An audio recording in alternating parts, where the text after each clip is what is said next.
warahmatullahi wabarakatuh. Alhamdulillahi rabbil alamin. Nahmaduhu wa nasta'inuhu wa nastaghfiruh. Wa na'udzu billahi min syururi anfusina wa sayyiati a'malina. May yahdihillahu fala mudhillalah wa may yudlilhu fala hadiyalah. Asyhadu an la ilaha illallah wa asyhadu anna Muhammadar Rasulullah. Allahumma salli wa sallim wa barik ala Rasulillah wa ala alihi wa ashabihi wa mawalah. Amma ba'du fa ya ibadallah, usikum wa nafsi bitaqwallah faqad fazal muttaqun. Para bapak dan ibu yang saya hormati, alhamdulillah kita bersyukur kehadirat Allah Subhanahu wa taala. Pagi ini masih kita bisa bersilaturahim, dipertemukan oleh Allah untuk melaksanakan setiap apapun yang menjadi perintah Allah dan mencoba meninggalkan apa yang Allah larang untuk kita lakukan. Semoga yang kita lakukan menjadi bukti ketakwaan kita kepada Allah Subhanahu wa taala. Amin ya rabbal alamin. Para ibu dan bapak, seperti biasa, para bapak ibu yang mungkin punya hajat segera untuk kondur atau menghadiri acara tertentu, kami persilakan, tidak harus ada di majelis ini. Bisa ibu dan bapak ikuti melalui Zoom. Baik ibu dan bapak sekalian, kemarin sudah kita baca hadis masih tentang babun nikah, hadis ke berapa, 852, tentang kewenangan wali. Kewenangan wali kepada anak perempuan itu dibagi dua, yaitu ketika anak perempuan kita sudah sayyib, sudah janda, sudah pernah punya suami, maka kewenangan kita tidak boleh memaksanya, dan ketika ingin menikahkannya harus atas persetujuan anak kita yang janda itu dan diungkapkan secara verbal, secara lesan, iya atau tidak, tidak atau iya, mau atau tidak mau, mau atau tidak mau, atau mau. Pokoknya harus ada jawaban tegas mau dan tidak mau itu. Sebaliknya kalau bikron, ya, bikron itu masih gadis, maka tetap memang harus punya atau ada persetujuan, cuma persetujuan seorang anak yang masih gadis itu tidak harus terungkapkan secara verbal, secara lesan, cukup dengan bahasa isyarat. Dalam hal ini adalah suku tuha, diamnya itu menunjukkan dia iya. Kalau masih beralasan mau kuliah, mau cari kerja, macam-macam, itu namanya mungkin belum iya, ya. Kalau dia gadis. Nah, dalam hal apa saja seorang anak itu menyetujui apa yang diinginkan orang tua, kehendak orang tua, misalnya dijelaskan oleh musannif di hadis yang kemarin, harus dalam hal secara keseluruhan atau ta'rifan kamilan, si anak itu ngerti secara keseluruhan bagaimana calon suaminya, yaitu fi khuluqihi wa dinihi wa sinnihi wa jamalihi wa nasabihi wa ghinahu wa amalihi wa ghairu zalik. Si anak itu juga ngerti tentang calon suaminya mengenai khuluqihi, akhlaknya, wa dinihi, mengerti tentang agamanya, wa sinnihi, ngerti tentang umurnya, wa jamalihi, dia bagus apa tidak, wa nasabihi, nasabnya, wa ghinahu, tentang kekayaannya, wa amali, dan tentang pekerjaannya, wa ghairu zalika mimma fihi laha masalahatun, dan hal-hal lain yang menjadi faktor menjadi yang mempengaruhi terhadap kebaikan nanti suaminya atau keluarganya itu. Jadi si anak kita, gadis atau janda itu menyatakannya dan tidak, harus juga diberitahu ini, sehingga dia mengatakan ya dan tidak betul-betul pertimbangan yang memang sudah dipertimbangkan masak-masak begitu. Nah, kemudian kemarin sudah kita singgung juga ada istilah wali mujbir, wali yang bisa ijbaru bintihi, memaksa anak perempuannya. Nah, para ulama membahas ini dan kemudian mereka sepakat bahwa anak perempuan yang bisa dipaksa orang tua dengan pertimbangan-pertimbangan yang substansial, misalnya terkait akidah, terkait dengan hal-hal yang anak itu kira-kira belum bisa melakukan pertimbangan matang, belum bisa memutuskan karena tidak bisa berpikir panjang, itu ketika si anak pertama bukan janda ya, masih gadis, belum pernah punya suami. Yang kedua umurnya masih tis'a sanawatin, belum 9 tahun. Jadi anak perempuan yang masih bisa dipaksa oleh wali untuk memutuskan menikah atau tidak menikah dengan apa yang dipilih oleh walinya, itu ketika si anak perempuan itu masih umur 9 tahun ke bawah. Kalau sudah 9 tahun ke atas maka tidak berlaku ketentuan wali mujbir.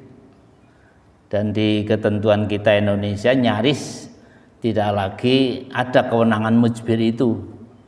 Karena di Indonesia kalau menikah dengan perempuan kok umurnya masih 9 tahun itu kena kasus kayak di Kabupaten Semarang, siapa itu?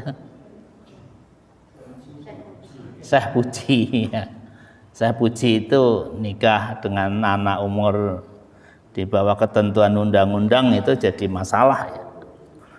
Padahal dalam fikih itu tidak masalah sesungguhnya, tetapi begitulah kebijakan, boleh secara kondisional mungkin pertimbangan undang-undang kita itu sebelum anak perempuan umur 18 tahun maka dia tidak boleh dinikahkan ya.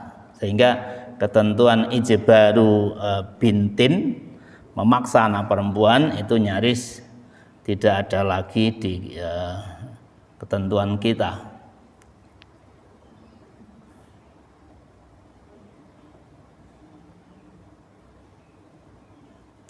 Baik para bapak dan ibu sekalian, itu hadis yang kemarin kita baca tentang kewenangan seorang wali terhadap anaknya.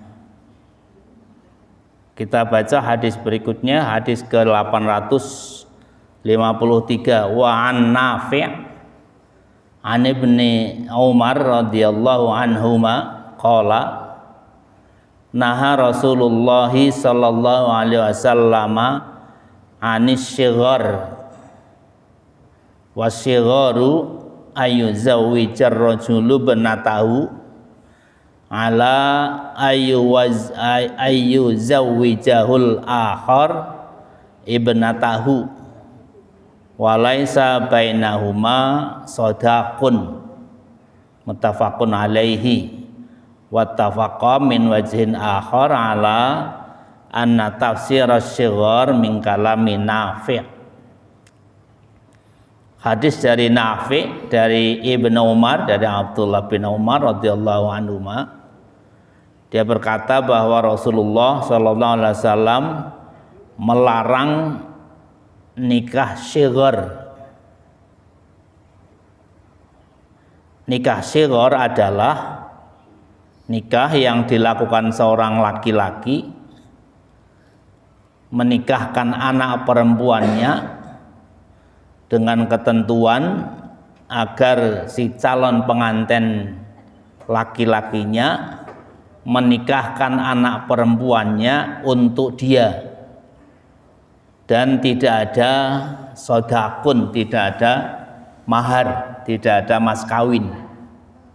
Jadi Rasulullah melarang adanya pernikahan shighar. Apa itu pernikahan shighar?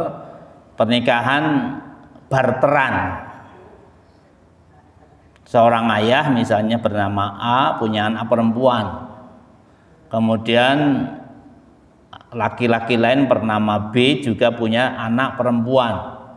Si A itu menikahkan anaknya dengan B yang sudah punya anak perempuan itu dengan ketentuan B mau menikahkan anak perempuannya dengan A. Itu namanya nikah shighar. Nikah shighar itu haram. Tetapi nanti dibahas di bawah, kalau tanpa sodak, tanpa mahar. Kalau ada maharnya, para ulama beda pendapat ya. Sebagian ada yang mengatakan ya berarti tidak shighar kalau ada mas kawinnya. Tapi sebagian lain ya tetap haram, masuk menikah kok pakai barteran gitu. Tapi secara umum nikah shighar itu nikah yang diharamkan oleh Rasulullah SAW, karena ya jadi lucu gitu nanti manggilnya gimana. Sama satunya ya dia mantu tapi juga mertua. Ya sama-sama mantu dan mertua juga, nanti jadi lawakan gitu ya, lawakan semuanya, kedua-duanya mantu, kedua-duanya mertua. An-nahyu an nikah shighar wa nahyu yaqtadil fasad. Dan dari hadis ini berapa poin dipahami. Nah, haramnya nikah shighar, dan karena haram, karena dilarang, maka yaqtadil fasad, pernikahan itu rusak, artinya tidak memenuhi ketentuan syariat, ketentuan syarat sahnya pernikahan. Innal illah fi tahrimi wa fasadihi wa khuluhi minas sadaq. Alasannya kenapa dilarang adalah karena tidak ada sadaqun, tidak ada maharnya, tidak ada mas kawinnya. Min sadaqil misil, termasuk juga sodak misil. Apa itu sodak misil? Sodak misil atau mahar misil adalah mahar yang tidak ditentukan, kemudian meniru jumlahnya kepada saudaranya yang sudah nikah. Jadi di kalangan masyarakat Arab dulu juga ada budaya kayak di Sulawesi sekarang. Seorang perempuan ketika mau dinikahi laki-laki, dia menentukan berapa maharnya, dan laki-laki baru bisa melamarnya ketika dia menyanggupi mahar yang ditentukan si perempuan. Dan kalau di Sulawesi itu mahal ya, mahar itu ya apa namanya, mirip menjadi semacam harga diri bagi si perempuan. Semakin tinggi mahar yang bisa ditentukan seorang perempuan, itu semakin tinggi apa kehormatannya atau gengsinya gitu. Di kalangan masyarakat Arab ada seperti itu juga. Nah, ketika suatu pernikahan kok terlanjur tidak ada kesepakatan sebelumnya, sampai terjadi juga pernikahan juga belum ditentukan berapa maharnya, maka ada istilah mahar misil. Berapa maharnya tergantung saudara yang pernah menikah dulu berapa. maka kewajiban membayar mahar itu senilai yang pernah ditentukan itu. Wujubun nashi lil mauliyah fala yajuzu tazwijiha bighairi kuf'in li gharadil wali wa maqsudihi. Pentingnya pengetahuan, pentingnya nasihat bagi seorang yang ingin memutuskan sesuatu terkait kewenangannya sebagai wali.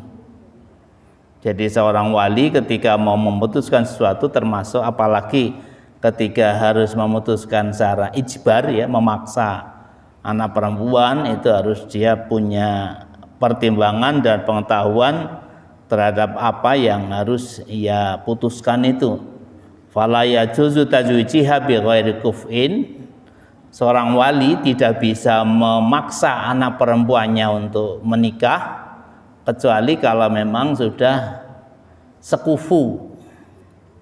Sekufu itu ya kira-kira sudah layak, patut, dan ya tidak sih persis seimbang, tidak, tapi ya layak. Misalnya si perempuannya sudah berpendidikan sarjana, ya patutnya suaminya ya jangan hanya tamatan SD, itu kurang pas sama sekali, nanti ada ketimpangan yang berlebihan. Dan hal-hal lain itu, kekufuan itu penting jadi pertimbangan. Nanti ada bab secara khusus, bab al-kafaah, hal-hal apa dan mengapa penting mempertimbangkan sekufu tadi.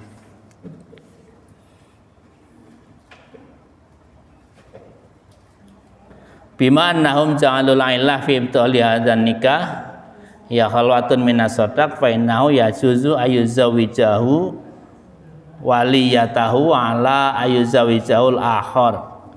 Ini yang tadi kami sampaikan bahwa para fuqaha memahami hadis di atas itu, haramnya nikah shighar itu karena tidak ada sodaknya, tidak ada mas kawinnya. Maka ketika ijal-ijolan begitu ada sodaknya, ada mas kawinnya, maka hilang hukum haramnya.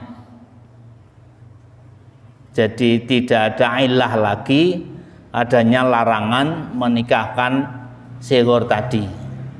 Sehingga misalnya Bapak A punya anak perempuan, Bapak B tadi punya anak perempuan, ijal-ijolan, anaknya A menjadi istrinya B, anaknya B menjadi istrinya A, menikah tetapi ada mas kawinnya, itu tidak lagi disebut sebagai nikah shighar, ya. Tapi ya tadi itu sebagian ulama menafikannya, yukrihuhu, memakruhkannya, karena tadi ada komunikasi sosial yang nanti janggal, ya. Nggih, monggo. Karena yang sering terjadi itu di masyarakat, yang barter itu kan utang piutang.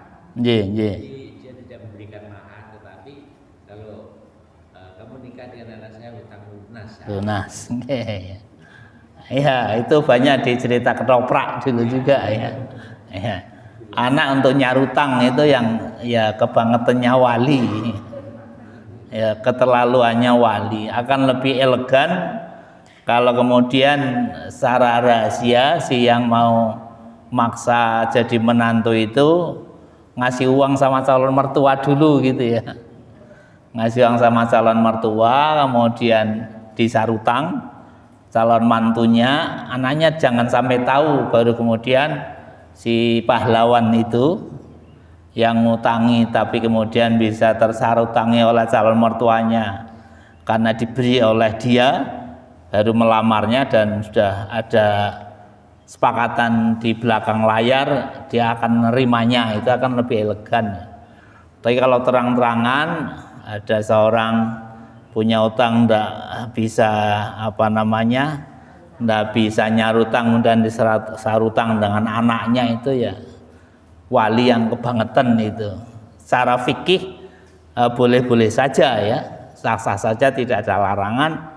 Seperti ini terkait nikah sighar itu jadi tidak dilarang ketika ada maharnya, tapi kalau sampai orang tua kok membayar utang dirinya dengan anaknya itu ya wali yang tidak bertanggung jawab, kira-kira begitu Pak.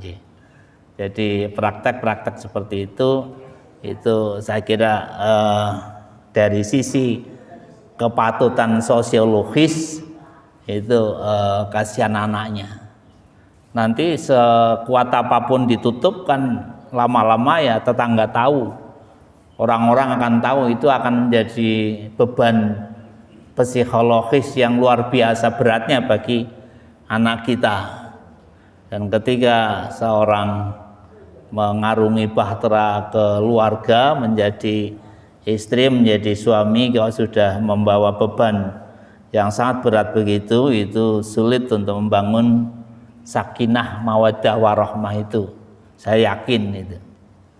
Wong tanpa beban seperti itu pun nanti bertubi-tubi akan datang ujian-ujian psikologis, ujian-ujian sosiologis yang harus dihadapi.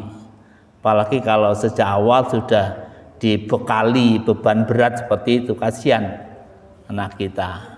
Padahal tugas wali diantaranya adalah menghantarkannya menjadi anak yang baik, yang solehah, yang bisa membangun keluarga yang baik. Kira-kira ngeten nggih Pak nggih. Dan di Jangli Permai belum ada cerita-cerita nyarutang dengan anak kan, kira-kira. Ya ndak ada lah, ndak usah ada modal-modal seperti itu. Itu yang terkenal cerita film kan siapa itu yang Jakarta, model cerita Betawi itu kan begitu, itu modelnya. Ya, di tengah-tengah masyarakat ada modal-modal rentenir ya, orang yang punya uang harta banyak ngutangi orang miskin, kebetulan punya anak perempuan agak bunga desa gitu, kemudian karena terbelit utang tidak bisa nyarutang, akhirnya anaknya dipaksa untuk nyarutang tadi.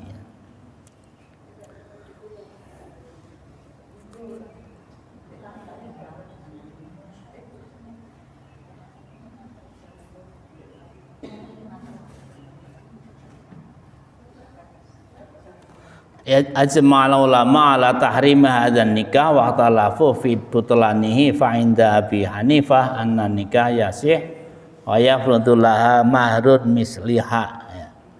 Ini yang tadi kita sampaikan, ada perbedaan pendapat tentang nikah syighar ini ketika ada maharnya.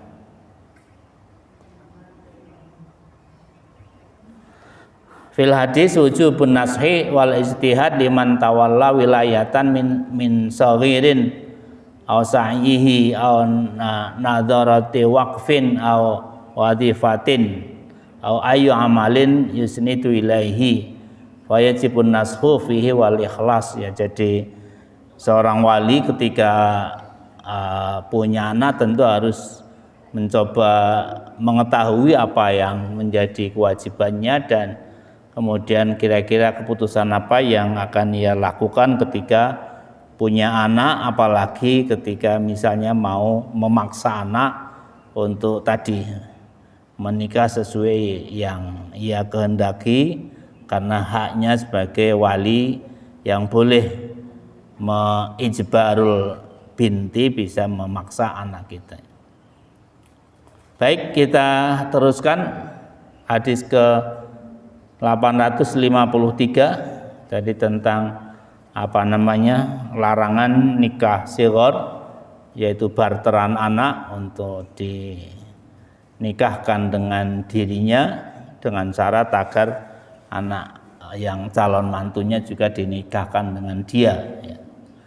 Yang 854, wa an Ibnu Abbas radhiyallahu anhuma anna jariyata bikron atatin nabiyya sallallahu alaihi wasallam fa dzakarat anna abaha zawwajaha wa hiya karihatun fa khayyaraha Rasulullah sallallahu alaihi wasallam. Dari Ibnu Abbas, Abdullah bin Abbas, nama Abdullah perawi hadis itu banyak sekali. Ada Abdullah bin Umar, ada Abdullah bin Abbas, ada Abdullah bin Mas'ud. Karena nama sama, maka seringnya yang ditulis oleh para perawi hadis itu nama ayahnya. Abdullah bin Umar itu anaknya Umar, Abdullah bin Mas'ud anaknya Mas'ud, anaknya Ibnu Abbas itu anaknya Abbas. Seringnya Ibnu Abbas, nama aslinya Abdullah.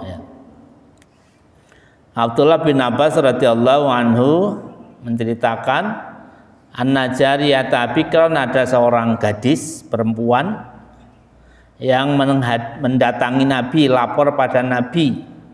Fatakarat anna abaha zawajaha, dia lapor pada Nabi bahwa ayahnya telah menikahkannya. Wahya karihah, padahal dia tidak suka, paksa menikah dengan seorang laki-laki padahal dia karihah, tidak suka.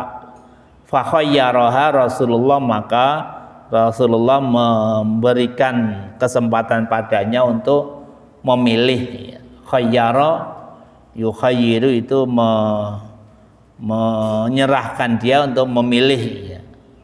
Jadi cerita ini cerita tentang seorang gadis yang dipaksa bapaknya. Tentu nanti dibahas di bawah, dia umurnya sudah umur di atas 9 tahun.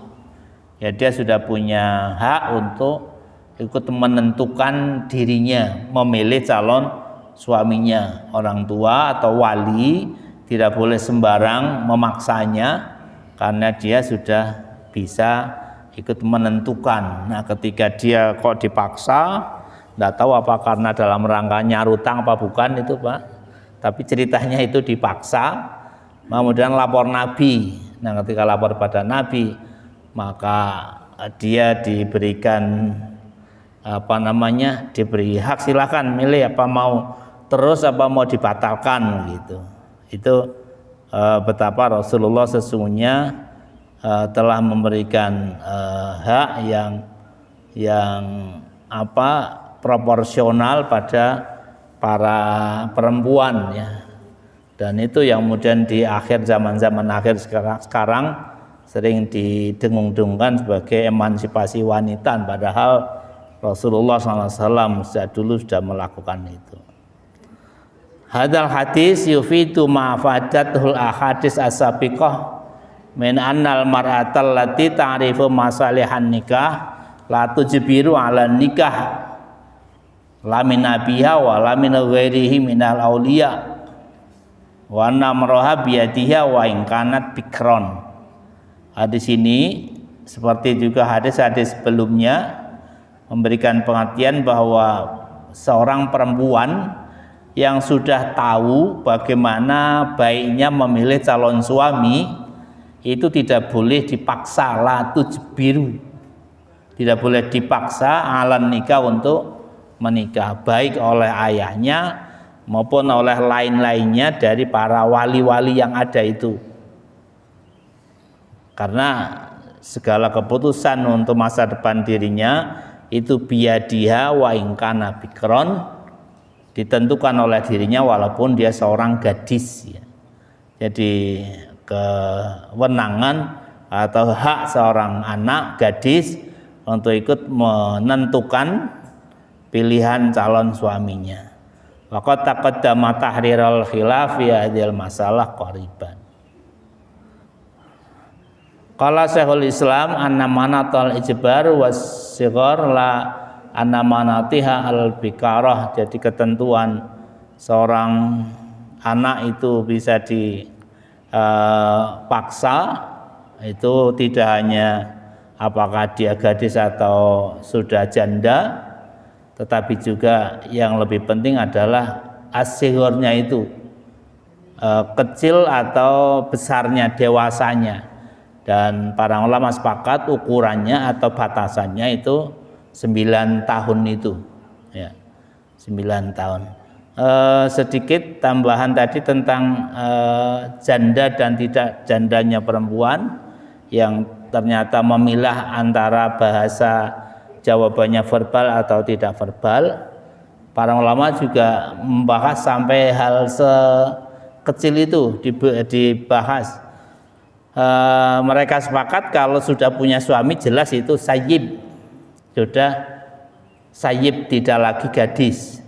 Nah, bagaimana kalau seorang perempuan itu zina? Sebagian mengatakan zina juga itu merubah status dia dari bikrun menjadi sayyib, ya, zina. Tapi sebagian tidak, karena dia nikahnya tidak resmi, tidak sah, atau ketidakgadisannya itu bukan karena ketentuan formal, ya, gitu. Jadi tetap dianggap bikr, ya, dianggap gadis.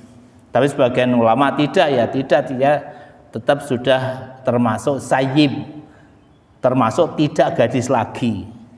Nah, yang ulama sepakat itu, mohon maaf ini karena hal hak, ya, hal fikih, saya sampaikan apa adanya, ya.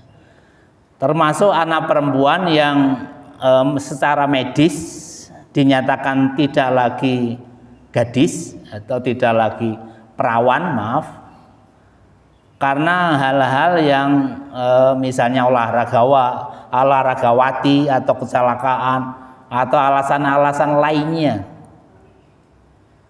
Kan ada perempuan yang tidak lagi gadis sebelum dia nikah, seperti olahragawati misalnya yang ekstrim, sehingga dia ketika punya suami itu tidak lagi seperti kasusnya atau tanda-tanda seorang yang masih gadis misalnya. Nah, ketika ketidakgadisan seorang perempuan karena alasan-alasan itu, karena sebab-sebab itu, maka dia tetap digolongkan bikr, ya.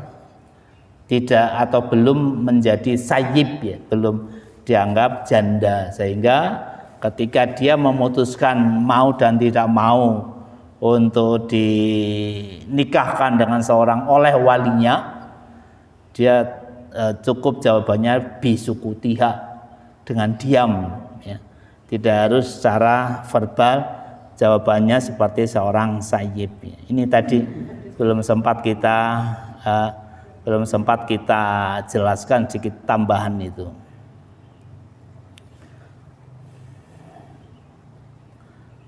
Qala Syaikhul Muhammad bin Ibrahim al-Syai la yakhfa anna min syuruti sihhatin nikah aridha walau kanatil bintu bikron falaysa liabiha ijbaruha. Al-Syekh Muhammad bin Ibrahim berkata bahwa salah satu syarat sahnya nikah adalah aridha, keridhaan, kerelaan si perempuan untuk dinikahkan walaupun dia masih gadis, dan seorang ayah tidak boleh memaksanya untuk menikah kalau dia tidak ridho, tidak rela melakukannya.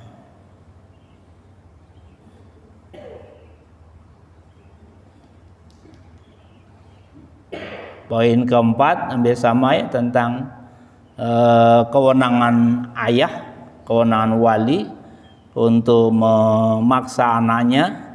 Itu pertimbangannya adalah pertimbangan al-balighah al-aqilah, karena kedewasaan si anak, ya, yang tadi diukur dengan umurnya. Ketika umur sudah di atas 9 tahun itu menunjukkan kebaligannya, ke akalnya, sudah berakal, sehingga dia tidak bisa lagi dipaksa. Kenapa di bawah 9 tahun itu boleh dipaksa? Karena dia diperhitungkan belum balighah, belum aqilah, ya.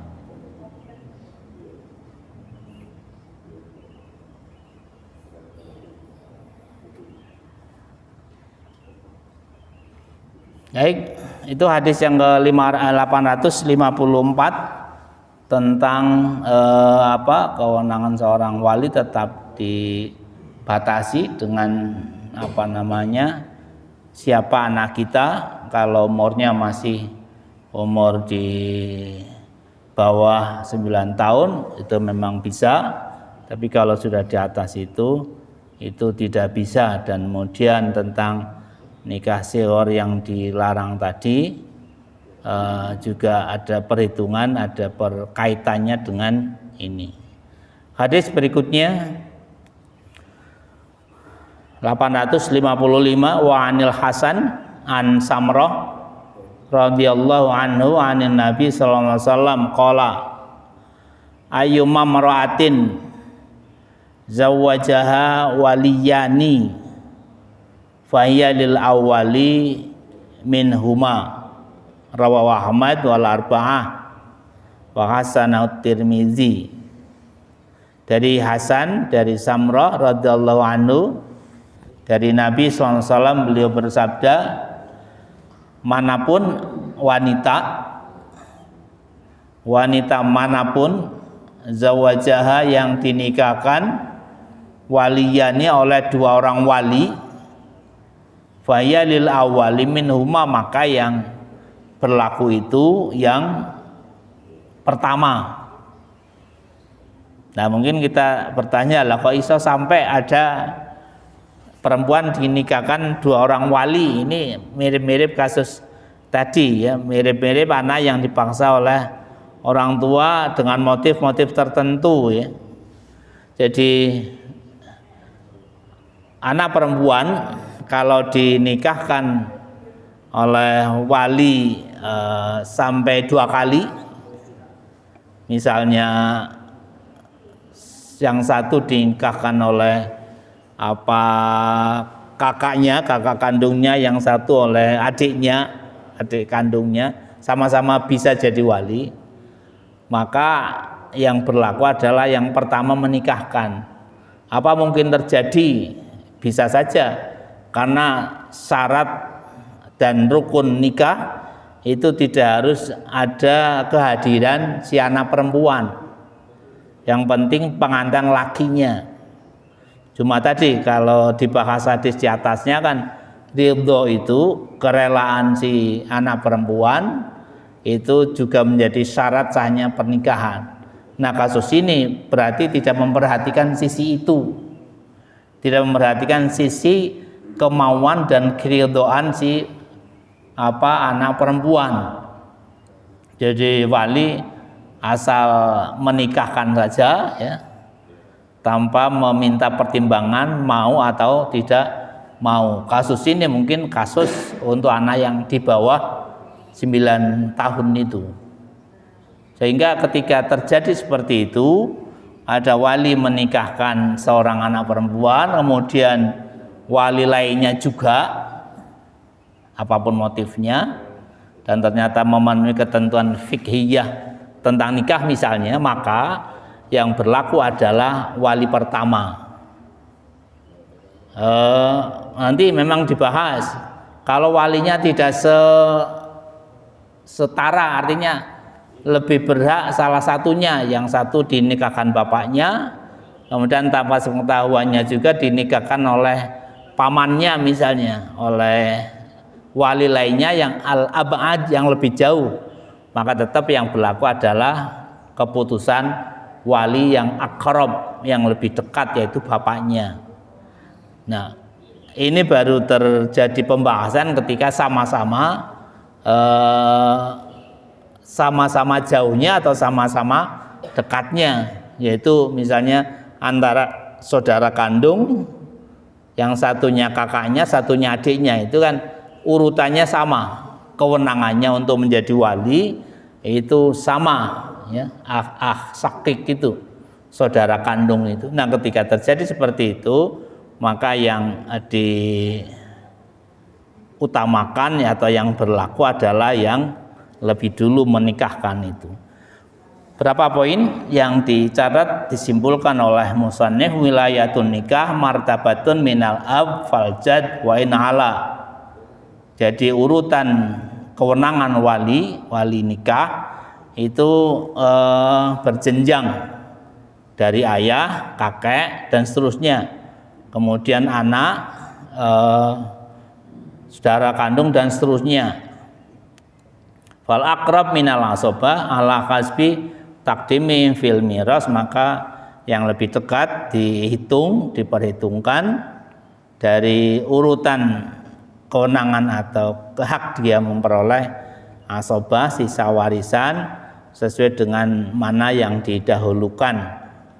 Fa idza wajada waliyani fi jihatin wahidin wa darajatin wahidin wa min haitsul quwwah fi mustawa wahidin wa tawaffarat fihi masyurutul wilayah qaddama minhuma man adzinat lahu minhuma fi tazwijiha. Kalau ada dua wali yang sama-sama statusnya, sama-sama kedekatannya, ya, sama-sama urutan kewenangannya itu, maka yang dipilih, ya, qaddama minhuma man adzinat lahu, yang dimaui oleh si perempuan, itu yang dianggap sah, ya, yang dipilih, ya. Bitazwijiyah wa inistawaya fil idni soha akdul awal. Nah, kalau sama-sama dimaui, ya, artinya si anak perempuan tidak punya sikap, ya terserah siapalah gitu, padahal sudah dua yang dia nikahkan, maka yang dipilih adalah mana yang lebih dulu. Soha akdul awal, yang sah adalah yang lebih dulu dilakukan akad nikah. Jadi seperti tadi kami sampaikan bahwa kalau ada perempuan dinikahkan oleh dua wali, derajat prioritas kewaliannya sama, maka yang pertama ditanyai dulu anaknya, milih yang mana yang ia sepakati, yang ia rela itu dengan yang mana. Nah, kalau sama-sama mau atau tanpa dia tidak menentukan, terserah mana saja, maka yang sah adalah yang nikah lebih awal. Wa illam ta'adzan illa liwaliyin wahidin min awliyaiha unitul hukmu bihi fala yasihu tazwija ghairihi mimman lam ta'adzan lahum. Jadi kalau dia tidak mensepakati pernikahan itu, hanya menyerahkan kepada si wali, maka yang sah adalah yang lebih awal tadi.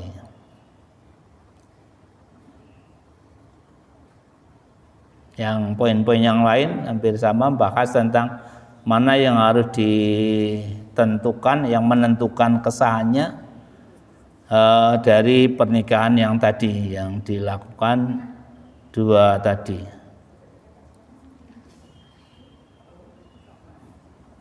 Al-hadis mutlaqun fi butlani nikahil aqid asani, hadis secara mutlak membatalkan pernikahan kedua sesudah yang ada pernikahan sebelumnya.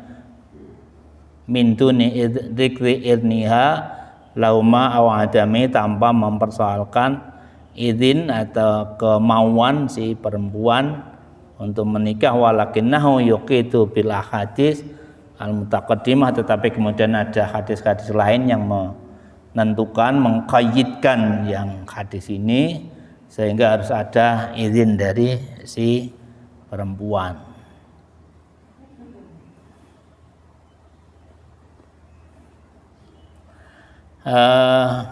Ini mirip, saya kira tidak panjang penjelasannya. Hadis ke-856 dari Jabir radhiyallahu anhu, dia berkata, Rasulullah bersabda, ayyuma abdin tazawwaja bi ghairi idni mawalihi awalihi fa huwa ahir. Ini hadis meneguhkan tentang wajibnya wali untuk menikahkan, atau wajibnya ada wali dalam pernikahan. Mana saja seorang hamba yang menikah tanpa ada izin walinya atau keluarga walinya, fawa ahir, maka itu termasuk pernikahan yang tidak sah ya. Pernikahan yang batal, pernikahan yang fasad ya. Saya kira itu para bapak dan sekalian yang kita baca hari ini, berapa hadis tapi isinya sama tentang kewenangan wali. Wali itu punya otoritas tapi tergantung siapa anaknya. Kalau anaknya masih gadis memang punya otoritas lebih, tapi kalau sudah sayyib itu otoritas seorang wali itu kecil.